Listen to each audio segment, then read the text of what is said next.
अस्सलामुअलैकुम 94 न्यूज़ की खास खबरों के साथ मैं हूं तहा।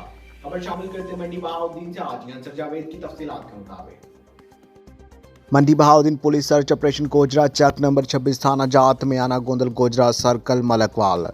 हाजी अंसर जावेद की तफसीलात के मुताबिक डिस्ट्रिक्ट पुलिस ऑफिसर जनाब अनवर सईद किंगरा के दाद पर जेर निगरानी जनाब DSP सर्कल मलिक अल्ताफ हुसैन वड़ाई सर्च ऑपरेशन किया गया। सर्च ऑपरेशन में SHO थाना मियाना गोंदल गोजरा नफरी समेत elite force CTD ladies police traffic police और सिक्योरिटी कांस्टेबल ने शिरकत की। सर्च ऑपरेशन का मकसद मशकूक अफराद पर नज़र रखना और निशानदही करके कार्रवाई करना है। डिस्ट्रिक्ट पुलिस ऑफिसर जनाब अनवर सईद किंगरा का कहना है कि अमन व के क़याम के लिए तमाम कोशिशें बुरुए काट लाएंगे। हाजी अंसर जावेद 94 न्यूज़ मंडी बहाउद्दीन। अब तक के लिए सिर्फ इतना ही। मजीद खबरों और अपडेट के लिए 94 न्यूज़ के साथ रहिएगा।